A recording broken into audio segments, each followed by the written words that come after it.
Hello, economics students. So we're continuing our discussion of economic growth in this lecture. So you should be in chapter 20 of your textbook. The second edition, 20.3, would be found on page 484. Subsection 3 of chapter 20 talks about the components of economic growth. And there it begins talking about physical capital. This is plants and equipment. The physical buildings, the actual equipment that is used for production. And physical capital on a national economic level also includes infrastructure. Remember that word? We talked about this before. Infrastructure. Infra means below. So these are the structures that are sort of the foundational structures that support an economy. Roads, bridges, ports, airports, train systems, electrical power. These days, I guess the technologies for long distance internet technologies, 4G networks, and all that stuff. That would be infrastructure. So physical capital is plants and equipment and infrastructure. So if you're talking about a nation's economic growth, obviously better plants and equipment, more widespread, highly effective infrastructure are going to contribute to economic growth. So that's the first thing they talk about. But they talk not only about physical capital, but human capital. Now, this is not talking about the workforce itself. The workforce are the actual human beings the country has available to do the work. The 160 million or so Americans who seek gainful employment or have gainful employment. That's the workforce. Human capital is education and training, the brain power of that workforce. What they know, what they have the intellectual capacity to do from training, education, or experience on the job. So that's human capital. The final thing they talk about is technology, which you'll remember is not, the physical computer or something. When I say that, it may, iPhones or computers are probably the first things you think of, but it's actually ideas for doing things. The technology is not the physical object. That would come under physical capital. The technology is the know-how, the understanding of how computers function and how they can be used in production, okay? So that's the technology it's an intellectual exercise of how you accomplish things. Right? That's technology, as economists use it. And if you want to grow an economy, you have to have better examples of all three things, right? You need a better educated workforce. You need better plants and equipment with good, solid, well-developed infrastructure. And you need technology. You need the people who know how to make an economy work better. Okay? And doing that is called capital deepening. If you want to grow an economy, you need to deepen the capital. Now, the book points out first human capital. And I think it's a fascinating chart to look at. It's on page 485 of the second edition. It's figure 20.5. Just take a look at that, and it might actually surprise you. It's surprising to me. I'll be perfectly frank with you. Of the adults I know, virtually every single one of them has a college degree. Almost everyone. Unless they're a much earlier generation, but almost everybody I know under the age of 50 that I deal with has a college degree. But that means I'm already part of a weird minority, because take a look at that chart and you'll see that even today, only 30% of Americans have a four-year college degree. 70% don't. Now, you'll see there that real steps have been made to improve high school graduation rates. And you're moving up there into the upper 80% on high school graduates. Now, you still do hear people complain about high school dropouts, but just keep in mind that today that we're talking less than 12% of the entire American population over 25 doesn't have a high school diploma. So the American workforce is a highly educated workforce. Put an asterisk by that, though. You might very well wonder if the educations we're getting are exactly the ones we need. Now, that's another debate. Is a high school graduate in America getting the kind of education they need to succeed economically or in other ways in life? That is a debate for another day in another venue. But if you're talking about just getting the certification of having completed a high school program, closing in on 90% is pretty impressive, especially when you look at that chart. Do you know that in 1970, less than 40% of Americans had a high school diploma? Less than half in 1970. Now, of course, that's taking into account a lot of older people. Things improved. I mean, in the 1940s, being a high school graduate was a very good thing, a very impressive thing. It was still a pretty small minority of people had high school diplomas then. It's after World War II that American colleges and universities really took off.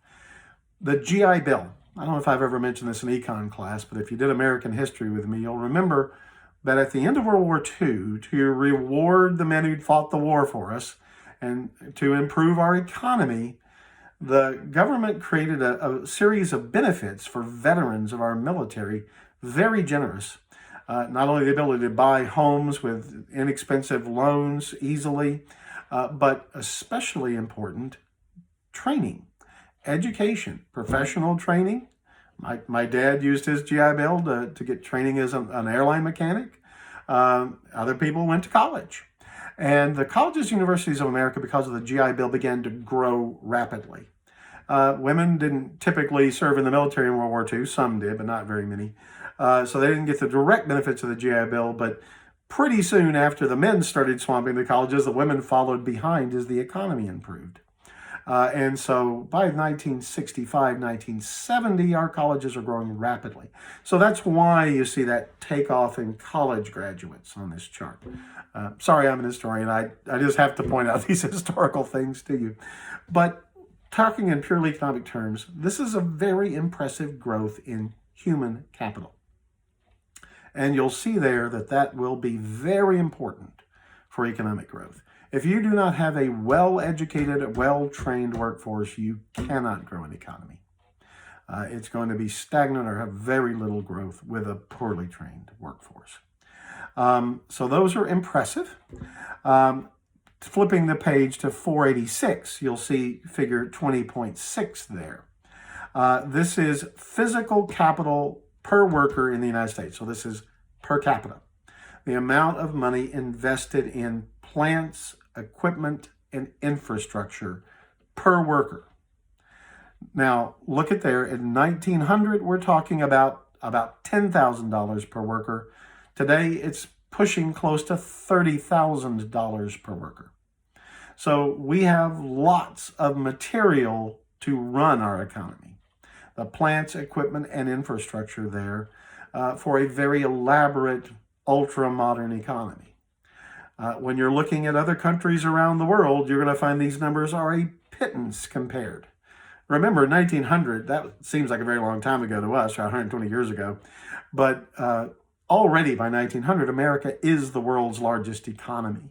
So even setting that at the baseline, we were already tops then, and we never have not been in the whole time this chart is detailing here. So every other country in the world, probably, I would almost certainly say, would be lower until maybe the very, very recent past. There might be a few, Scandinavian countries or Israel or something that might, because of their small populations, might on a per capita basis rival us. But again, you can see there as America has taken off economically, that thing has gone straight up at a 45-degree angle nearly of investment in physical capital. But when you have the section at the bottom of that page, Growth Accounting Studies, these are economic studies that look at what it is that makes an economy grow. And at the top of 47, it points out there that for the United States and for other modern economies like ours in the developed world, First, technology is typically the most important contributor to U.S. economic growth. Growth in human capital and physical capital often explains only half or less of the economic growth that occurs. New ways of doing things are tremendously important. And, you can certainly see that. The computer, at the end of World War II, they filled a building, one computer. By the 60s, they filled the basement of the building. Then in the 70s and 80s, they got moved to our desktops. Then in the 90s, we hooked them all up together with the internet. And now we carry them around in our pockets, right? Vastly more impressive computers than anything on Earth in 1970 is what I'm talking to you now on my iPhone. That kind of information technology, the ability to share that information, the internet and 5G networks and all that stuff has radically increased productivity of workers. And productivity is going to be hugely important in economic growth. One worker with a computer can do amazing things.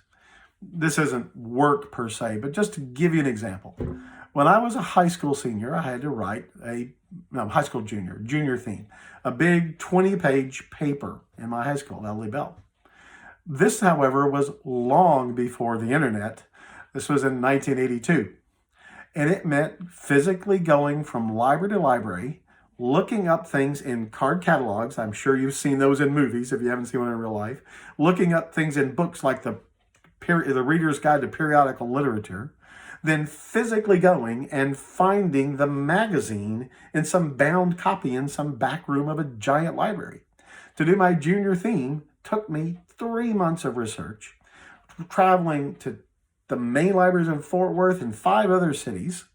This kind of stuff was what you did to write a simple paper 40 years ago nearly. Now I could get vastly more information in probably 2 hours of internet research and never leave my desk. That is the kind of thing that in just my lifetime shows you, move that to the business context, and I'm sure it's even more. Can you imagine if a business needed to find out a piece of information about what was going on in Japan 5 years ago, back in 1980, how much trouble it would have been to get that data? Now I'm sure we could find it. Any of you guys could probably find out about the Japanese economy 5 years ago in 30 seconds, maybe, right? Without going anywhere. So that just goes to show you how an economy can be driven by technological innovation.